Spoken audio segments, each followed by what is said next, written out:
மதுவிலக்கு தொடர்பான முதலமைச்சரின் பேச்சுக்கு எதிர்ப்பு தெரிவித்து திமுக உறுப்பினர்கள் பேரவையிலிருந்து வெளிநடப்பு செய்துள்ளனர். அவர்கள் தற்போது செய்தியாளர்களை சந்தித்து வருகின்றனர். அதனை நேரலையில் பார்க்கலாம். ஆயத்தீவு முதல்விலக்கு பற்றி பேசுகிற நேரத்தில் முதலமைச்சர் ஜெயலலிதா அவர்கள் அவைக்கு வந்தார்கள்.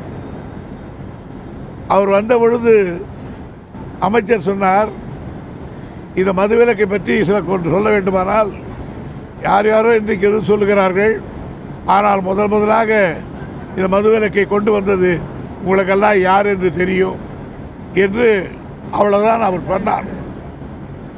ஆனால் உடனே முதலமைச்சர் உட்கார்ந்து இருக்கிறவர் எழுந்து, இதுவரையில் தமிழ்நாட்டிலே இளம் தலைமுறைகளுக்கு இந்த வரலாறுலாம் தெரியாது, எனவே இந்த மதுவிலக்கை யார் கொண்டு வந்தார்கள், அப்பொழுது என்னென்ன சொன்னார்கள் என்ற விவரத்தை எல்லாம் முழுக்க விவரமாக சொல்ல வேண்டும் என்று நான் அமைச்சரை கேட்டுக்கொள்ளுகிறேன் என்று இவர் அவரை தூண்டி விடுகிறதை போல் பேசினார்கள். நான் உடனே எழுந்து கேட்டேன், அத்தகைய நிலையை முதலமைச்சர் விரும்புகிறார், எனக்கு ஒன்று அது ஆட்சேபனை இல்லை. ஆனால் கலைஞர் அவர்கள் இந்த மதுவிலக்கை ரத்து செய்ததை பற்றி குறிப்பிடுகிறார்கள். ஆனால் மதுவிலக்கை ரத்து செய்ததை மதுவிலக்கை ஓராண்டு காலத்திலே கலைஞர் மீண்டும் கொண்டு வந்து விட்டார். அதற்கு பிறகு எம்ஜிஆர் அவர்கள் ஆட்சிக்கு வந்த பிறகு அவர் மீண்டும் மதுவிலக்கை ரத்து செய்தார், மறுபடியும் எடுத்தார். அவர்தான் அன்றைக்கு ஏலம் விடுகிற நிலையெல்லாம் கொண்டு வந்தார். எனவே அதற்கு பிறகு இன்றைக்கு டாஸ்மாக் கடைகளை ஓபன் செய்து வருகிற முதலமைச்சர் ஜெயலலிதா வரையில் நடந்த அத்தனை செய்திகளையும் கோர்வையாக சொல்ல வேண்டும் என்று கேட்டுக்கொள்வதற்காக நான் சபாநாயகரிடத்திலே அனுமதி கேட்டேன். ஆனால் அதற்கு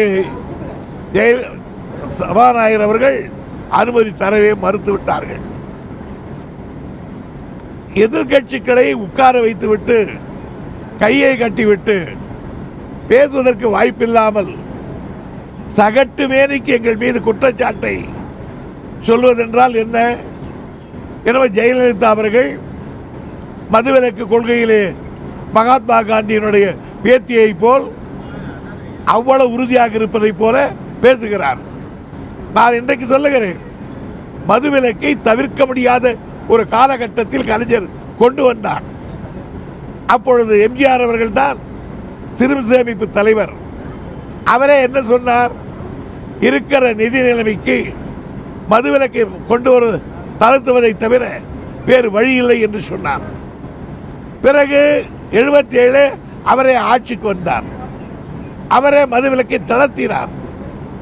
பிறகு தளர்த்தி விட்டு மீண்டும் என் தாய் மீது ஆணை, நான் மதுக்கடையை திறக்க மாட்டேன் என்று சொன்னார். ஆனால் எம்ஜிஆர் அவர்களே மறுபடியும் ஏல விட்டார். பெரிய பெரிய சாம்ராஜ்ய உடையார் சாம்ராஜ்யங்களை எல்லாம் உருவாக்கினார். அவருக்கு பிறகு அவருடைய வாரிசாக இருக்கிற ஜெயலலிதா அவர்கள் அரசே டாஸ்மாக் கடைகளை நடத்துவது, தனியார் நடத்தியதை போல அரசே டாஸ்மாக் கடைகளை நடத்துகிற கேவல நிலையை கொண்டு வந்து வைத்திருப்பவர் இன்றைக்கு ஜெயலலிதா அவர்கள். இந்த செய்தி எல்லாம் பேசுகிற மந்திரி விடாமல் சொல்ல வேண்டும் என்று கேட்பதற்கு நான் எத்தனித்தேன் பலமுறை. ஆனால் சபாநாயகர் வழக்கமாக அடமெண்டாக குருடாக சர்வாதிகாரியை போல் முடியாது என்று சொல்லுகிறார். ஆக என்ன நினைக்கிறார்கள் என்று கேட்டால், இந்த சபைக்கு நாங்கள் வர வேண்டியது ஏதோ அவர்களுக்கு கவரி வீசுவது, லாலி பாடுவது என்றிருக்கிறார்கள். ஜனநாயகத்தின் குரல் ஒலையை நெரிக்க பார்க்கிறார்கள். திராவிட முன்னேற்ற கழகம் அதுக்கெல்லாம் பயப்படாது. we will take the challenge. அதை நாங்கள் எதிர்த்து நிற்போம். அதுதான் எங்கள் இன்றைக்கு ஒரு டோக்கனாக வெளிநடப்பு செய்திருக்கிறோம்.